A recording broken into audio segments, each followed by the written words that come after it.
오늘 9장의 이야기를 다루기에 앞서 그 앞의 내용을 잠시 돌아보면서 생각해 보면 좋겠습니다.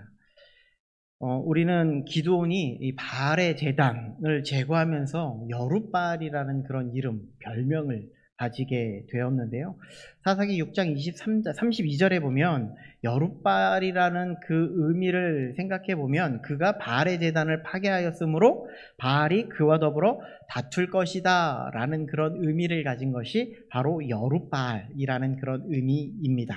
조금 더 구체적으로 좀 한번 살펴보면 이 여룻이라는 것은요, 어떤 의미냐면 누르다 라는 그런 의미를 담고 있습니다.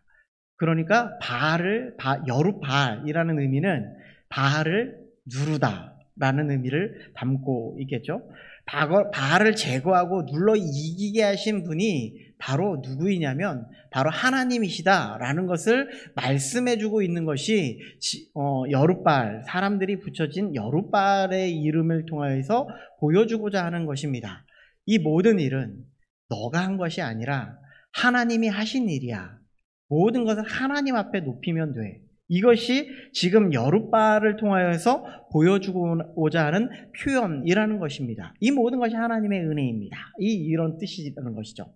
그리고 기드온이 미디안 군대와의 전쟁 속에서 행한 모든 일들을 살펴보면 사실 기드온이 나가서 앞에서 싸우기는 했지만 그 모든 것을 계획하시고 모든 군대를 조직하시고 모든 것을 이끌어 가시는 분은 다 하나님이라는 사실을 우리는 이전 말씀을 통해서 이미 다 보아왔습니다. 모든 것이 다 하나님이 하신 일입니다. 그런데 그리고 이전 시간에 조금 다루었는데 기드온의 마지막 표현하고 있는 장면이 8장 29절부터 35절까지의 내용입니다. 사실 오늘 이 전체적인 내용은 8장 29절부터 보는 것이 더 합당할 것이라고 생각합니다. 같이 이어지는 내용이기도 하고 기드온의 말년을 다루면서 아비멜렉으로 연결되어지는 그런 지점이 바로 8장 29절부터 나타나고 있는 내용이라고 볼 수 있다는 것이죠. 하나님의 부르심 속에 이 성경에 이 6장부터 계속해서 8장까지 기드온을 부르셔서 하나님께서는 이 기드온이라는 이름을 계속해서 말씀해 주고 있는데요. 참 안타까운 현실이 무엇인가 하면 8장 29절을 중심으로 해서 이 기드온이라는 이름은 사라집니다.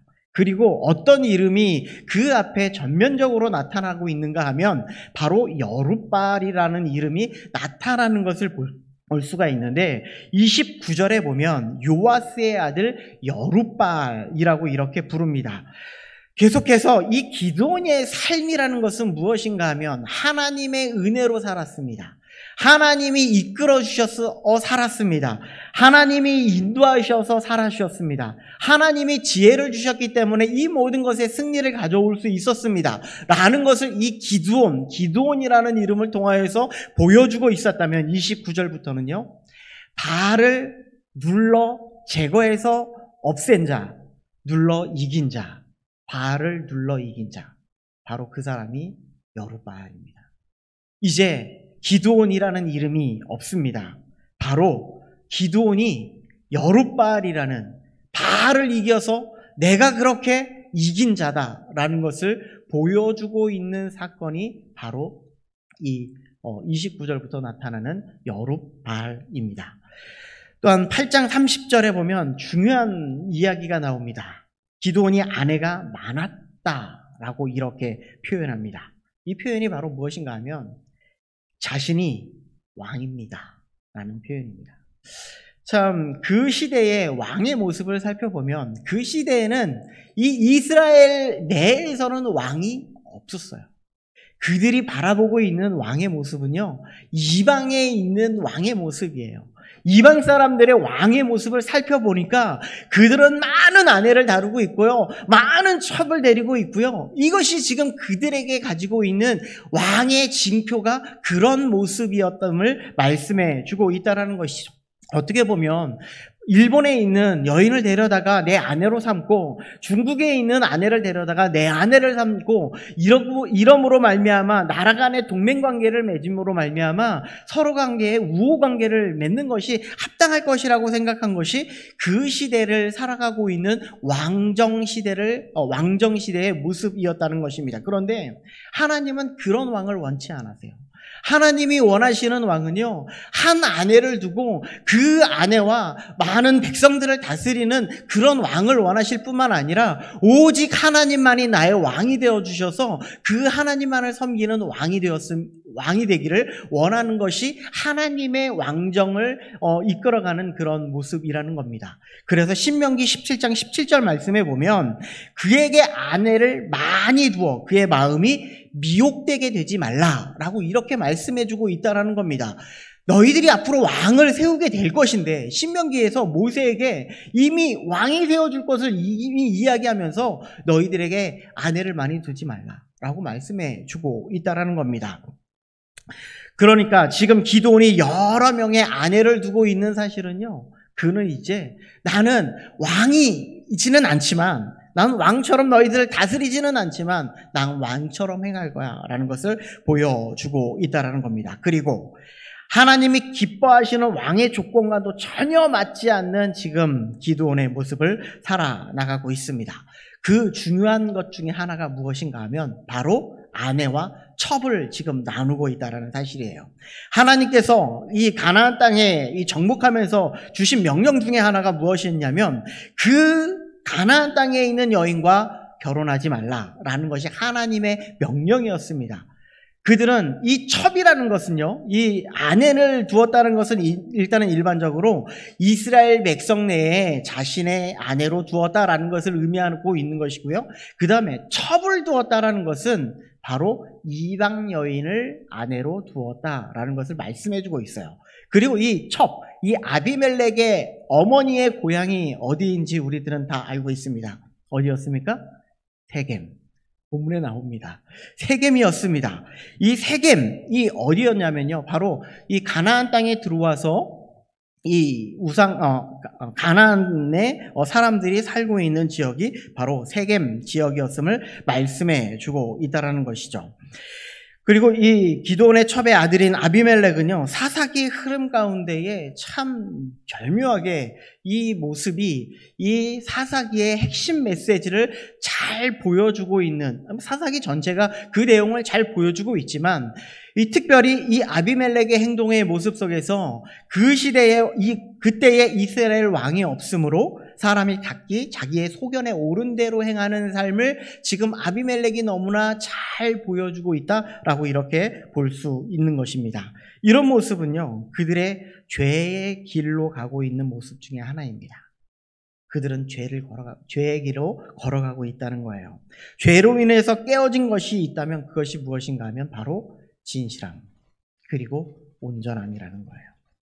우리는 그래서 이런 죄의 길로 걸어가고 있는 이 깨어진 진실함과 온전함을 회복해야 되는 우리의 모든 삶 속에서 어떻게 하면 이 진실함과 온전함을 회복할 수 있을까 생각해 볼 수 있어야 된다는 것이죠. 먼저 진실함입니다. 이 진실함과 온전함은 16절과 19절에 나타나고 있는데요. 16절에 진실하고 의로우냐라고 묻고 있고요. 19절에도 진실하고 의로운 일이면 이라고 말하고 있는 것을 우리는 볼 수가 있는데, 이 진실하고 의로움, 이것이 왜 무엇을 표현하고 있는 걸까요? 자, 이 진실하고 의로움이 이 말이 어디에서 같은 표현으로 나타나고 있냐면 여호수아 24장 14절 말씀에 나타나고 있습니다. 여호수아 24장 14절 말씀에 보니까 그러므로 이제는 여호와를 경외하며 온전함과 진실함으로 그를 섬기라. 진실함은 같은 단어이니까 딱히 이렇게 볼 수는 없지만 그냥 보면 되겠지만 의로움을 여기에서는 온전함이라고 이렇게 표현하고 있다는 겁니다. 여호수아에서 오늘 본문에 나오고 있는 이 진실함은요, 다른 말로 하면 어떤 표현이냐면 성실함입니다. 그리고 이 어떤 성실함인가 하면 먼저 아비멜렉의 이 고향이라는 이 세겜을 통하여서 이 무엇을 그들이 성실해야 될까를 우리에게 말씀해 주고 있는데, 이 세겜 하면 여러분들은 무엇이 생각이 납니까? 세겜 하면 하나님이 아브라함에게 나타나셔서 하나님이 아브라함에게 뭐라고 이야기하고 있냐면 내가 지시할 땅으로 가라 라고 이야기해서 그 땅을 떠나죠. 자기의 고향을 떠납니다. 그리고 정착한 곳이 무엇인가 하면 바로 세겜 땅이었습니다.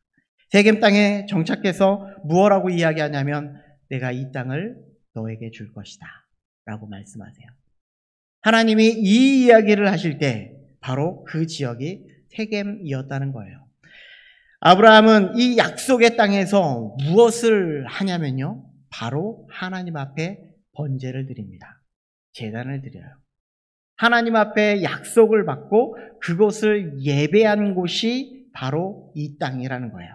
이것은 무엇을 말하고 있냐면 나는 온전히 하나님만을 섬기고 하나님만을 예배하겠습니다. 이런 표현이 이 세겜 지역을 통해서 나타내주고 있다는 것이죠. 또 한 곳이 있습니다. 이스라엘 백성들이 여호수아의 인도하에 이 요단강을 건넜죠. 그리고 가나안에 딱 들어오고 난 이후에 하나님께 예배하는 장소가 있었습니다. 그것이 바로 세겜입니다.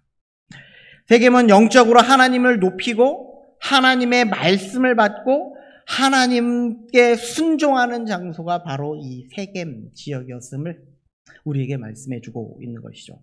그러긴 영적인 장소, 하나님을 높이고 하나님을 예배하고 하나님 앞에 순종의 장소로 이루어진 이 세겜 지역, 그 영적인 은혜의 지역, 하나님의 약속이 선포되는 지역, 그곳에서 지금 아비멜렉은 자신을 왕으로 추대하고자 하였다는 것이죠.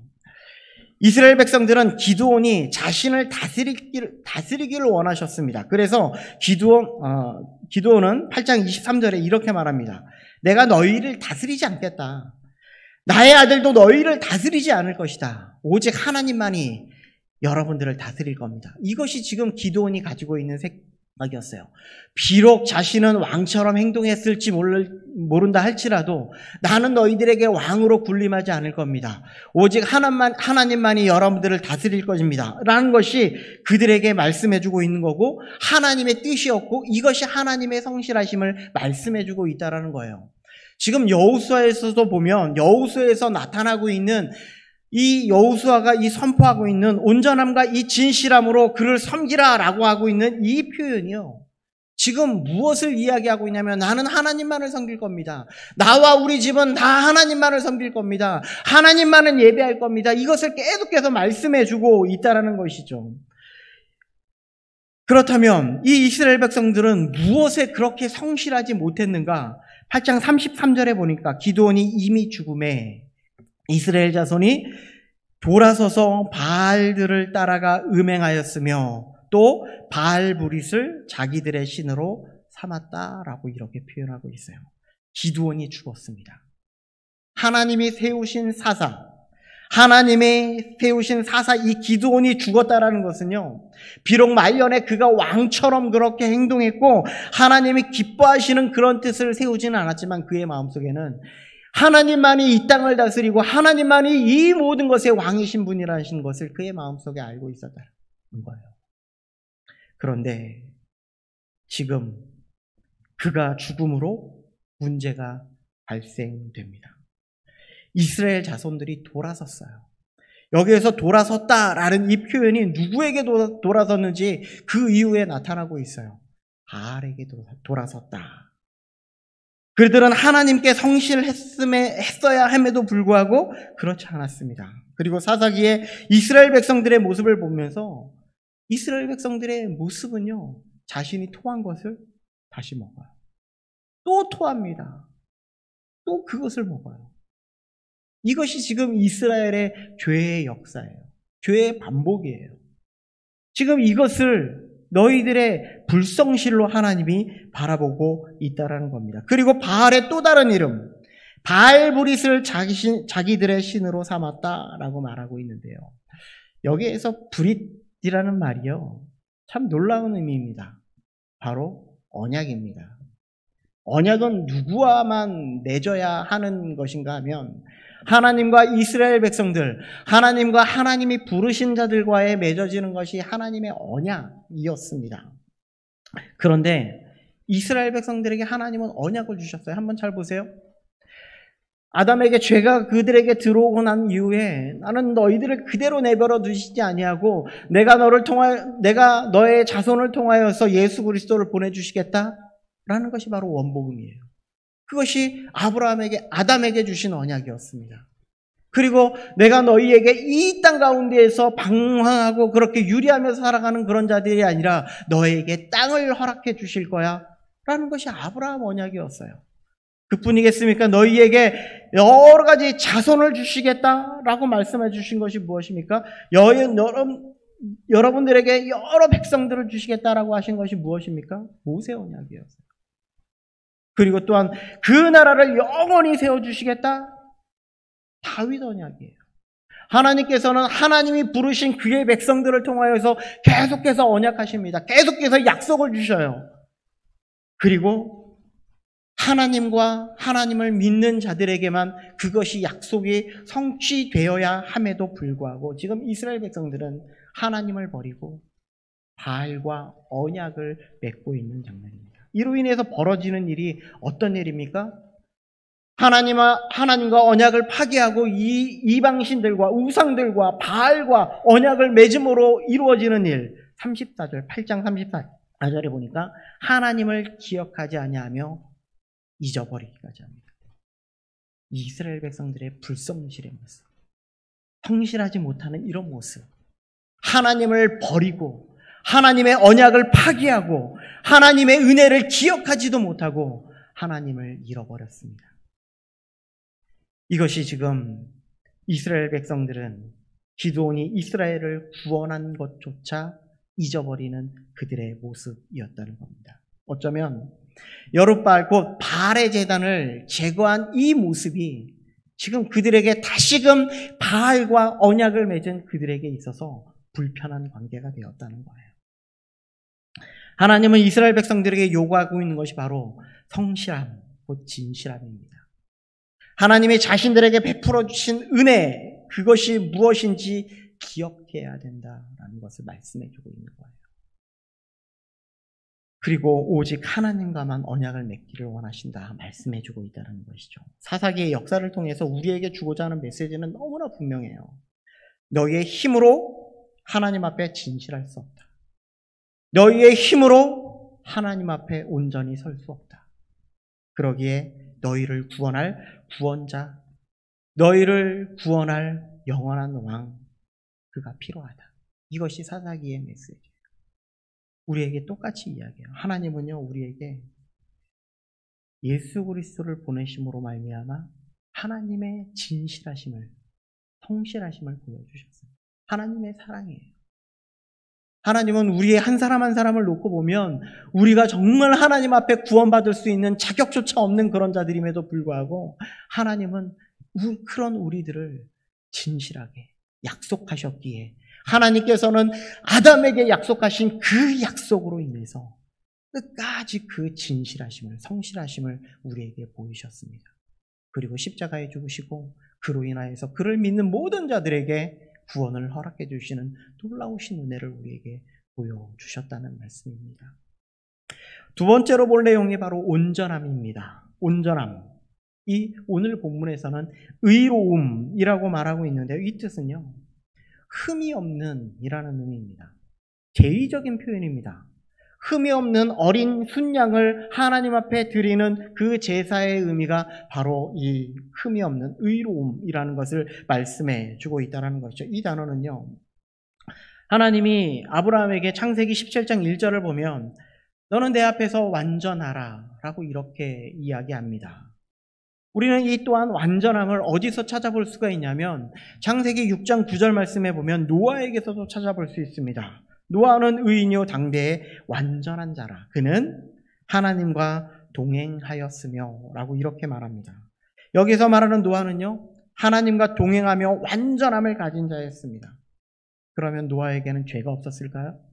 노아는 죄가 많았습니다.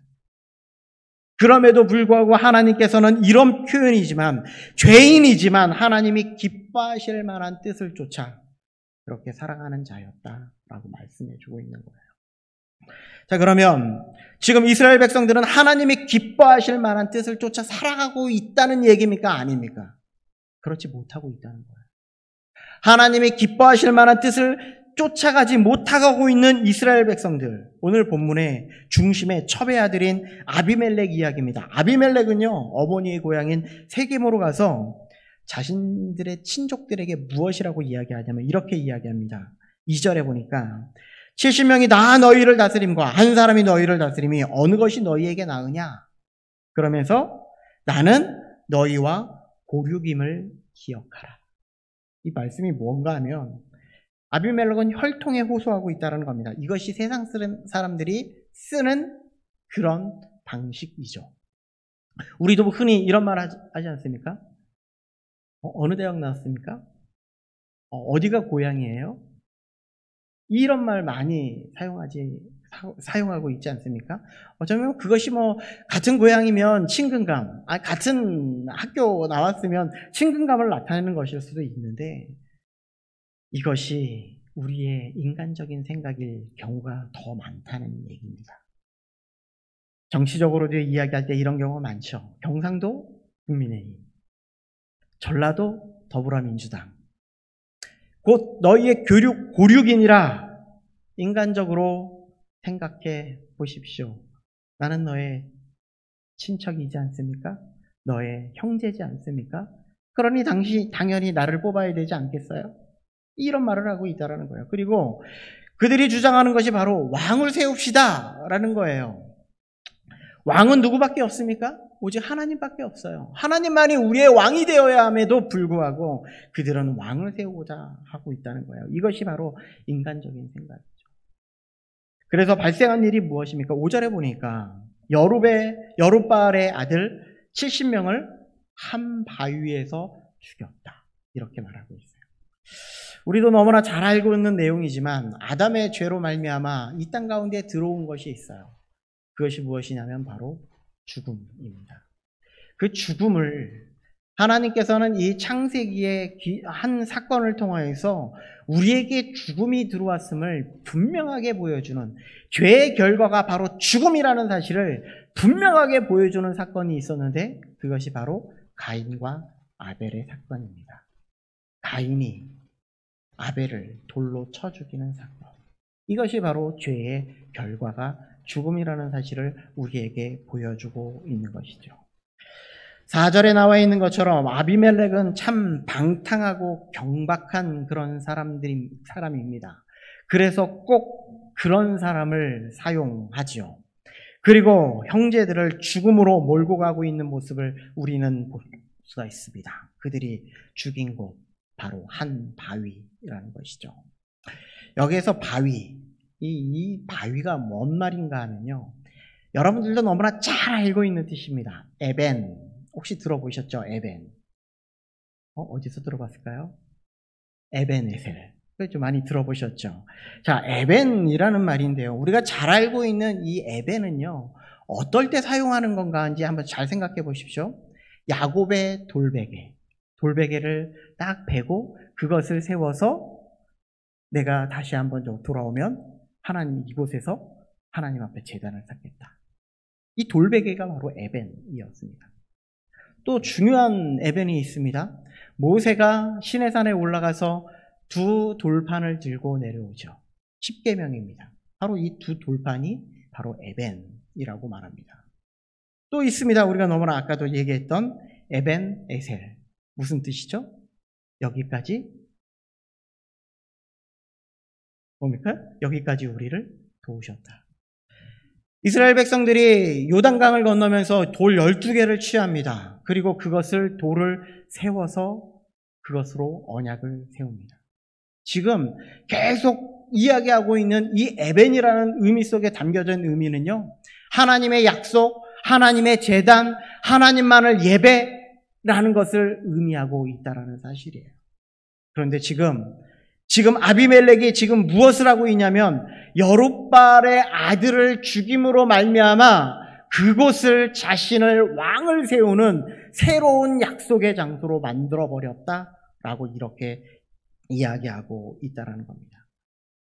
조금 전에도 이야기했지만 언약은 누구와만 해야 됩니까? 하나님과만 해야 됩니다. 하나님과 언약을 맺어야 함에도 불구하고 우상을 숭배하는 바알불이라는 그런 언약을 맺는 일에 지금 이 에벤을 사용하고 있다는 겁니다. 그런데요, 너무나 안타까운 사실은요, 그런 문제가 이 시대에도 너무나 많이 존재하고 있다는 사실이에요. 영적 혼합주의죠. 예수 그리스도를 믿고 있는 우리의 신앙 속에 오직 하나님만이 우리의 왕이 되고 하나님만을 예배하고 하나님만을 높여야 되는 이 장소가 지금 하나님을 예배하지 아니하고 다른 것을 예배하는 우리들의 모습이 보여지고 있다는 모습입니다. 이것이 너무나 안타까운 현실입니다. 더 심각한 것은 이 시대를 살아가고 있는 우리도 정말 하나님, 우리가 혼합주의에 다른 것을 섬기고 있는 것을 알지 못하면서 그렇게 하나님을 섬기고 있는 모습이 우리들에게도 있다는 겁니다. 결국 온전함을 잃어가고 있는 시대는요, 하나님의 순수성을 잃어가고 있는 시대예요. 하나님만 온전히 섬기지 못하는 이 세상과 겸하여 섬기는 시대라는 것을 우리에게 말씀해 주고 있다는 것이죠. 정말 이런 곳에서 어떠한 소망을 품을 수 있을까요? 정말 소망이 없습니다. 아무런 소망이 없는 이 시대. 그런데 하나님께서 놀라운 사실을 우리에게 베풀어 주시는데요. 그것이 바로 하나님의 은혜입니다.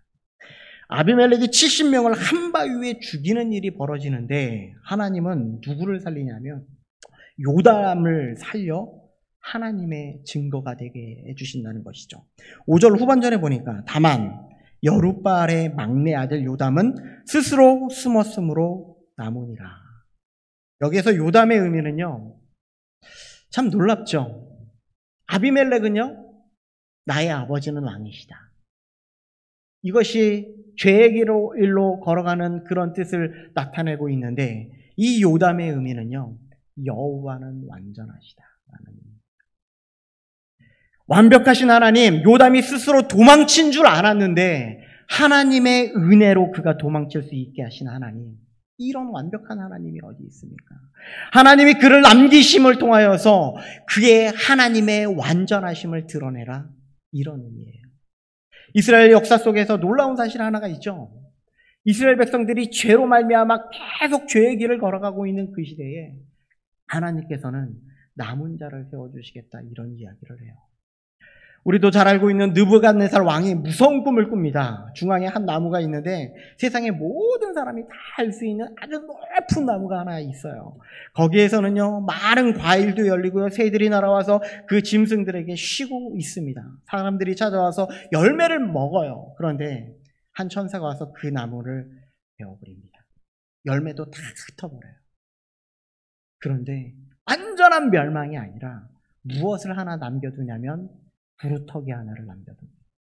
이것이 하나님의 은혜예요. 우리에게 절망 가운데 걸어가고 있는 우리의 삶인 것 같은데, 우리에게 정말 아무런 소망이 보이지 않는 그런 삶을 살아가고 있는 우리의 현실인 것 같은데, 하나님께서는 작은 소망을, 작은 은혜를 우리에게 남겨두신다는 말씀을 하고 있다는 겁니다. 7절에 보니까요, 요담이 그리심산 꼭대기로 가서 서서 그의 목소리를 높여 그들에게 외쳐 이르되, 세겜 사람들아, 내 말을 들으라. 그리하여야 하나님이 너희의 말을 들으시리라. 깨닫게 하시는 하나님의 선포의 말씀을 선포하고 있는 겁니다. 그리고 비유의 말씀을 하고 있는데요, 감람나무, 무화과나무, 포도나무는요, 자신에게 주어진 역할 때문에, 나에게 하나님이 베풀어 주신 은혜 때문에 나는 이 모든 것을 감당할 수 없습니다. 나는 왕으로서 모든 것을 감당할 수 없습니다. 그런데 가시나무는 무엇이라고 이야기하냐면 15절에 내게 기름을 부어 너희 위에 왕을 삼겠거든 와서 그 내 그늘에 피하라. 가시나무가 어떤 나무일까요? 그림 한번 보여주시겠어요? 그림 보여주세요. 없나요? 자, 상상해 보십시오. 가시나무 상상해 보십시오. 그늘이 있을까요? 없습니다. 그런데 뭐라고 이야기해요? 내 그늘에 와서 쉬라. 가까이 가면 상처나고 찔립니다. 그런데 뭐라고 말해요? 내 그늘에 피하래요. 또 그렇지 않으면 불이 사를 것이다 라고 말해요. 요담은요, 아비멜렉을 세울 행동들이 이스라엘 백성들의 진실함과 온전함을 버린 행동이다 라고 고백하고 있는 겁니다. 지적하고 있는 겁니다. 그런데 앞에서도 계속 살펴보았지만 우리의 모습 속에서 이런 모습이 있다는 거예요. 그래서 필요한 것이 무엇인가 하면 하나님의 은혜가 아니면 우리들도 계속해서 넘어지고 계속해서 하나님을 배반하고 계속해서 그렇게 죄의 길로 걸어가는 우리의 마음 속에, 우리의 세상, 우리의 삶 속에 하나님의 은혜가 아니면 우리는 살아갈 수 없다는 거예요. 그분이 바로 예수 그리스도시고 그 은혜에 의하여 우리가 그런 평안을 누릴 수 있음을 우리에게 말씀해주고 있는 겁니다. 예수 그리스도를 우리에게 안 보내주셨다면, 예수 그리스도의 그 십자가의 은혜가 우리에게 있지 않으면 하나님을 믿는 믿음 없다는 것이요. 우리는 무엇에 진실하고 온전합니까? 우리는 하나님의 언약하신 예수 그리스도를 믿는 믿음에 성실해야 합니다. 오직 그분을 우리의 주와 그리스도가 되게 하신 그 하나님을 온전히 믿는 믿음 뿐만 아니라 오직 하나님만을 예배하고 하나님만을 섬기는 그런 온전함이 우리 가운데 있어야 된다는 거예요. 시대가 점점 혼탁해져가는 이 시대에 세상에 집중하며 살아가는 것이 아니라 정말 우리를 구원하신 예수 그리스도 그 하나님의 은혜에 집중하며 내 힘으로가 아니라 하나님의 은혜대로 살아갈 수 있는 우리 모든 성도님들 되시기를 주님의 이름으로 축복합니다.